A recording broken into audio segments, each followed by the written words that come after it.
palaver trying to get all this sorted out.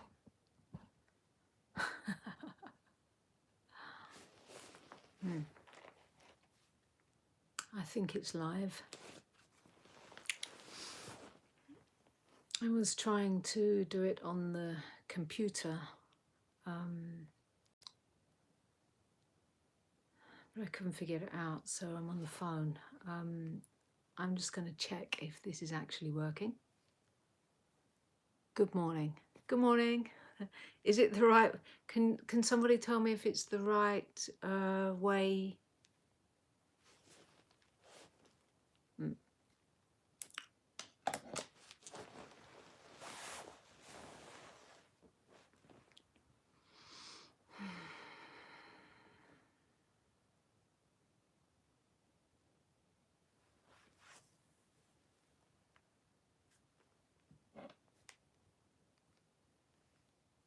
It's fine. Thank you. So I wanted to jump on today. I was saying on Facebook before that Valentine's Day, this 14th of February, it's always a day that evokes the memory body here. And for me, it's a special memory that's very alive in my body. It's not just like something, oh yeah, I remember that. It's like it's present, you know. It's like yesterday.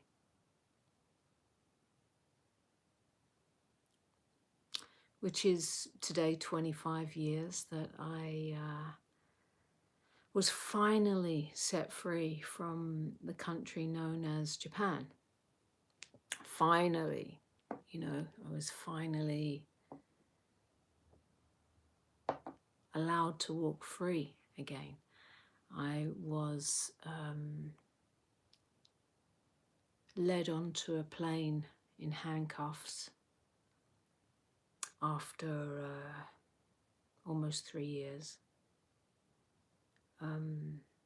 And the handcuffs came off as I was put on the plane.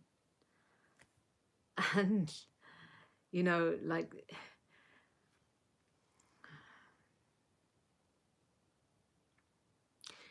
all of the feelings are still alive in my body when I reflect on that, and the significance of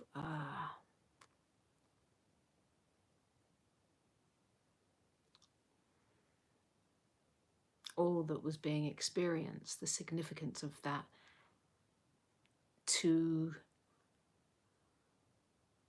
a life that would begin in a way that I had absolutely no vision about, no idea, nothing. So first of all, before I kind of share a little bit about that,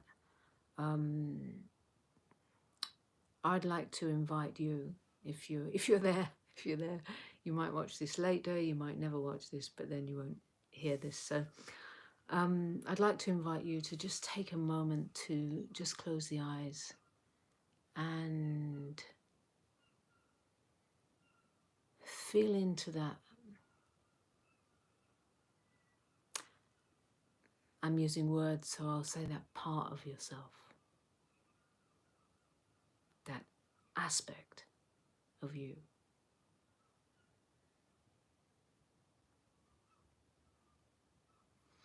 That has nothing to do with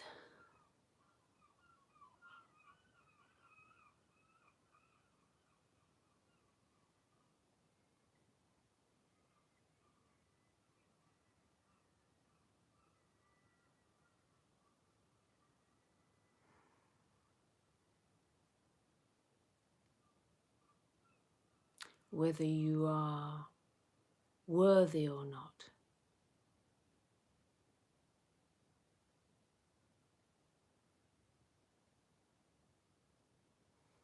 Whether you are successful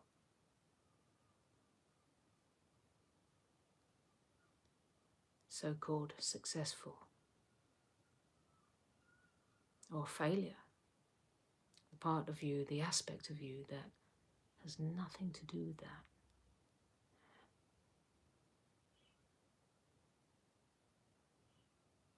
I invite you to tune into that aspect of you that no matter what can happen in this life,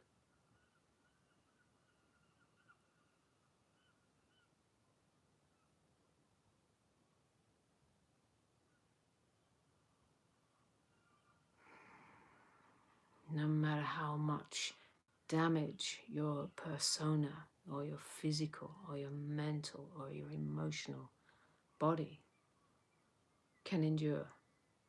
I want you to tune into that aspect of you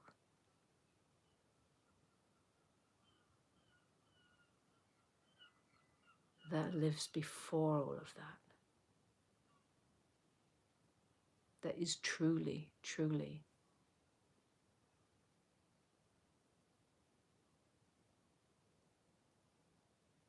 an aspect that cannot be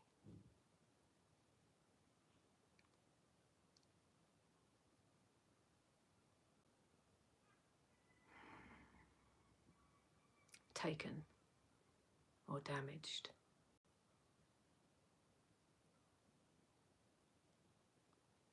Yeah, let's just meet here for a moment.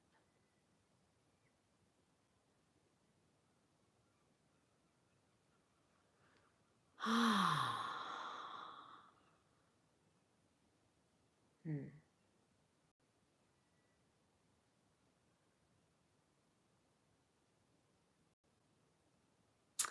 Yeah, so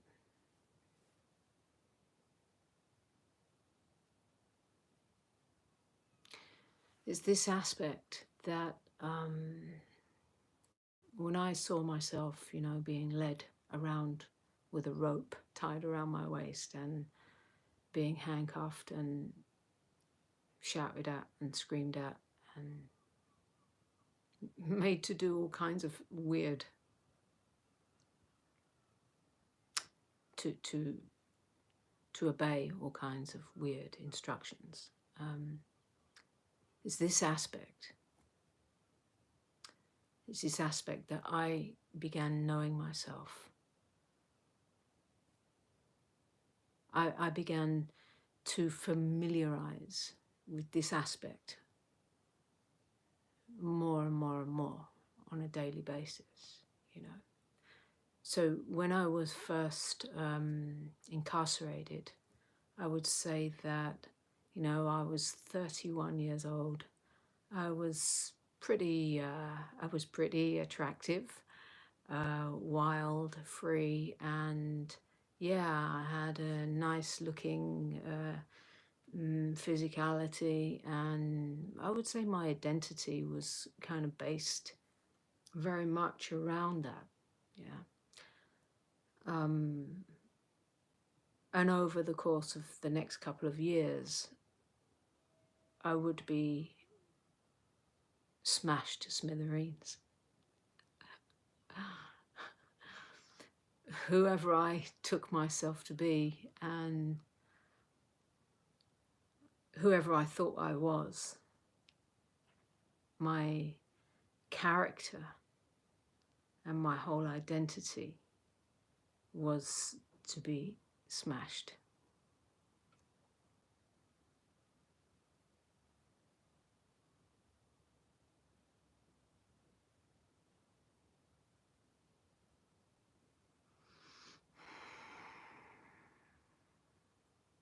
And in that process,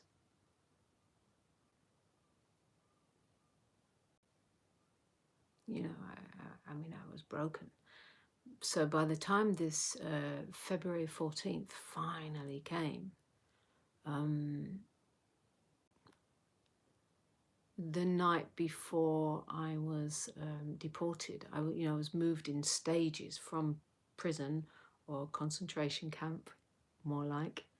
I was moved in stages, and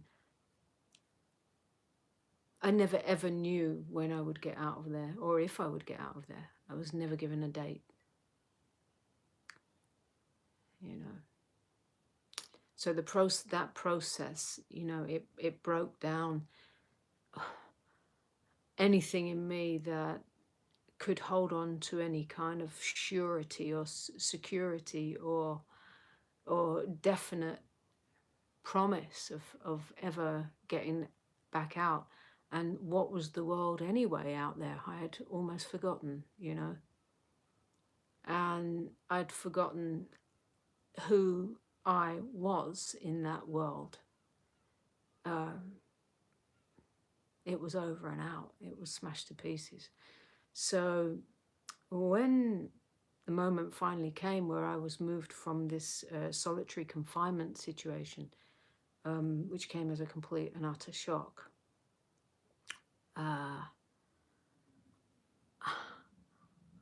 I was moved from that to an immigration center where I was suddenly, after, let's say, well over 2 years of being, I don't know exact timings, but of being solitary confined, I was now in a cell with 10 others who were all Asian, a mix of Chinese, Filipino and Thai, and we're all talking at the same time. After being in complete and utter solitude and silence and and smoking cigarettes and doing all these things that had been completely and utterly like non-existent. So there were 10 days in that cell, which was like a cage of animals. And from there, like waiting on the news of a flight. And still there's like something in you that just, is this really going to happen? Is this really going to happen? You know, it's like somehow you learn not to count on anything until it happens. And then the day that I was moved, I was told it was February 14, and I was moved to this like holding cell. It had about 300 people in it waiting to get deported the next day. And in there that night, I mean, I was so alone in everything that I was feeling. I was so alone in it. And yet I was with about 300 people in this big room who were all free to talk and free to chat and play around and whatever. I was just with this, like, this incredible process happening inside. I didn't know anymore who I was. I just knew that I was playing the role of a prisoner getting released. I had no idea about next. I could not imagine what it will be like once I'm on the plane, what it will be like once I land, what it will be like to enter again a world called England. I could not imagine any of it. I could only just be exactly in what I was in. Yeah. And I kind of like was just like, I sank down into this feeling that was pure compassion for all human beings. I mean, I was broken down, completely broken down. My teeth were all broken. My hair was like broken to pieces, you know. I'd lost loads and loads and loads of weight. I had patches all in my skin. I wasn't looking anything like who I would have called me before, right? So I definitely wasn't that. And I definitely don't know who am I now, you know? But this incredible bursting in my chest, of a love so pure, of a love for what it is to be in human form, and to be so broken and yet so fresh and so present. You know, it was just like starting to kind of explode out of my chest. And I started to suddenly sing. It was as if as if there was nobody in the room. I started to sing that song by Whitney Houston, you know, The Greatest Love of All. It's not an easy song to sing, actually. And I started to sing it so softly. And then when it got really, really, really, like really to that high point of, I found the greatest, and it really came out, like really, really, really loud inside of me, and tears were streaming. I just looked around and there were just all these like people looking, you know, and it's like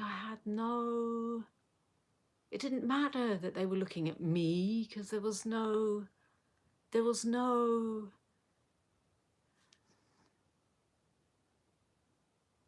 identity.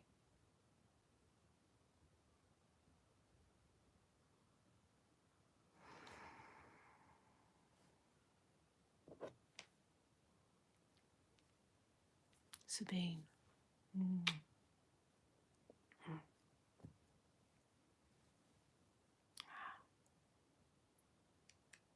It really didn't mean anything about me, you know. It was this incredible moment of life expressing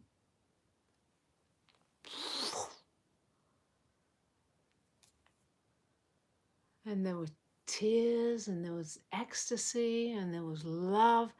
It was uncontainable.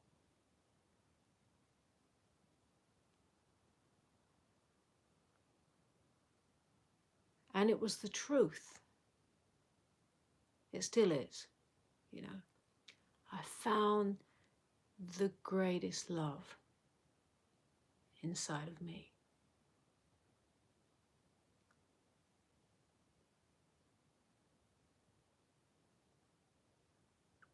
And it's a love that cannot be taken.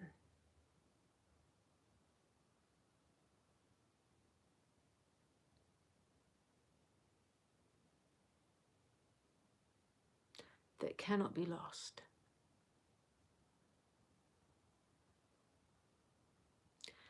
That is here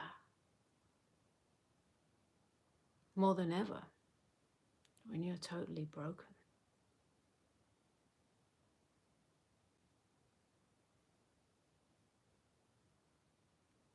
And sometimes it takes for us to be completely, as a human identity, ego, being, it takes for us to be completely broken down.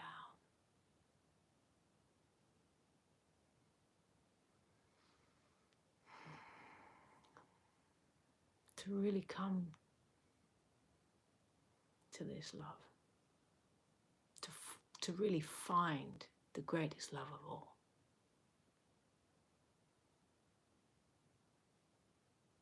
I believe the children are the future.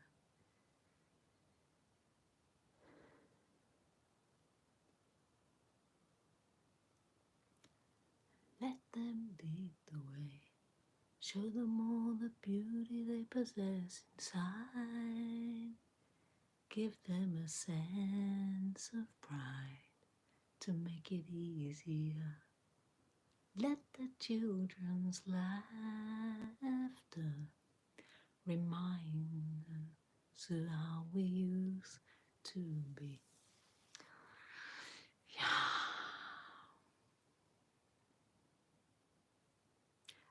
I don't remember much about the rest of that night, or if I slept or whatever, but I know that I was led onto the plane with handcuffs, and I still didn't believe it until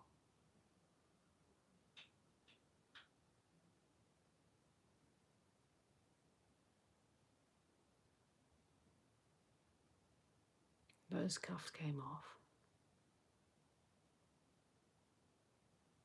and the plane started.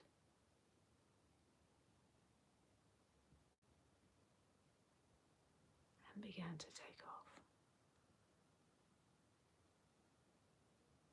I didn't know who the fuck I was. I knew I was no longer a prisoner in Japan. I didn't know who am I going to be when I land in England. Who am I now?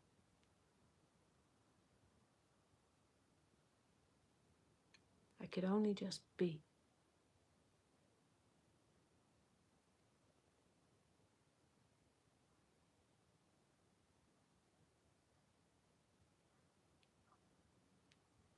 "25 years later, today, I can say that smashed to smithereens, broken beyond repair, who I was could never be repaired. Took a long time to become the greatest gift. I had absolutely no idea of what life would use me for, what my role would be. I had no idea. I didn't come out there thinking, oh, I think I'll be a spiritual teacher now. No. I was broken. I'd like to say to you that, sometimes it takes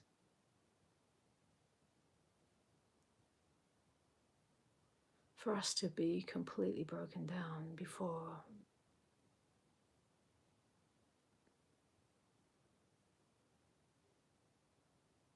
something new can be born in us. And trusting that process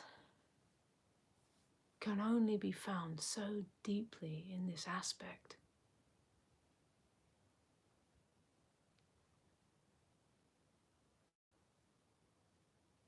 This aspect that I invited you into at the beginning of this talk.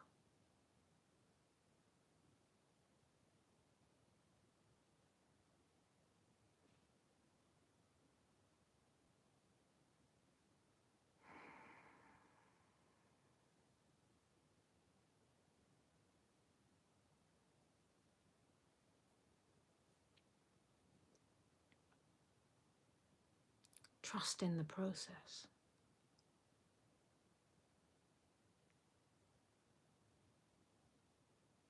There's always a gift.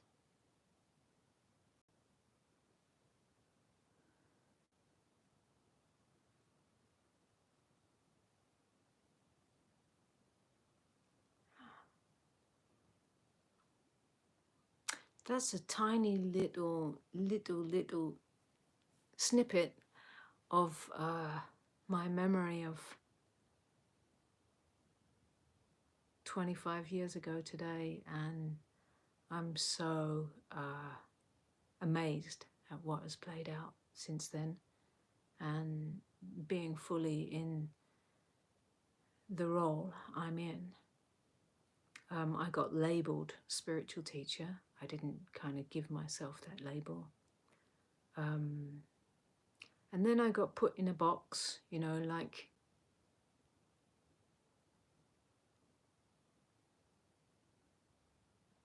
people just need to put you in some kind of box. But I'm not that. I'm not that.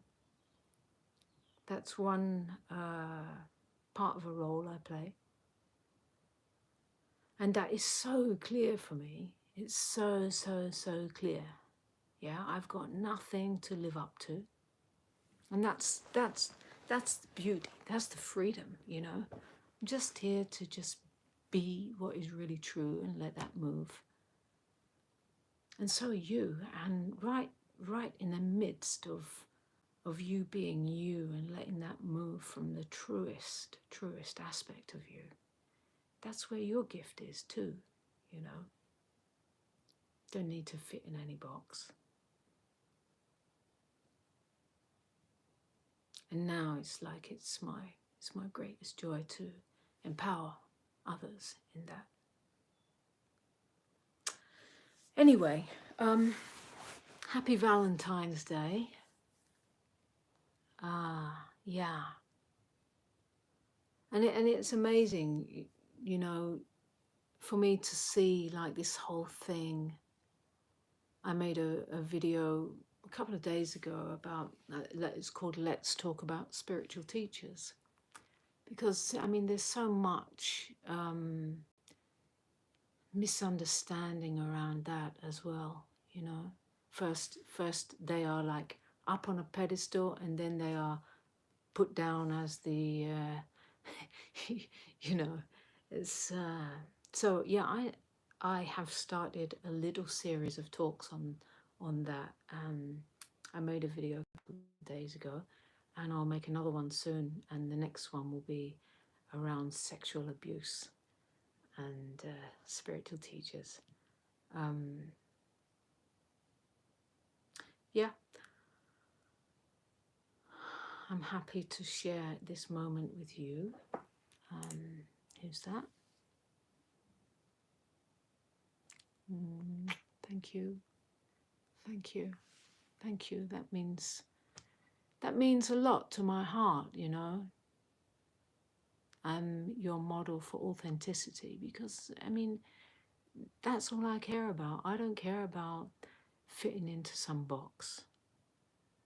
I don't care about living by anybody's rules, you know. If I don't fit into the box of I couldn't give a shit, because that's not what I'm supposed to be, you know. And that is really my message, is to empower others to really truly be free to be themselves from the core of each one's own authenticity and freedom. Okay, if you like this, please share it, and spread this message. We're living in a time now where it's needed, you know. More and more people need to hear that being broken to smithereens is not in any way a failure, and it's not the end, and it is not necessarily negative, and it is within there are the jewels, are the crown jewels, you know. Yeah, so much love, and happy Valentine's Day. The greatest love of all. Find the greatest love of all. Yeah. What's that? Yeah, thank you. Thank you too. Thank you.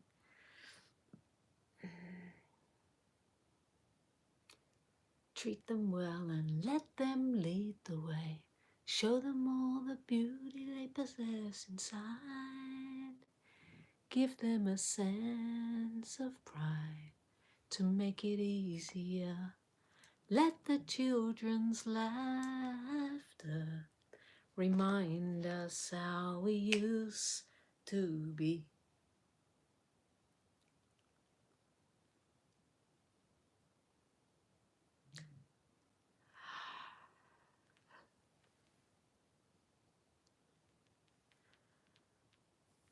I decided long ago never to walk in anyone's shadow. If I fail, if I succeed, at least I believe, no matter what they take from me, They can't take away my dignity. Can't sing anymore. Because the greatest love of all is happening to me. Ah.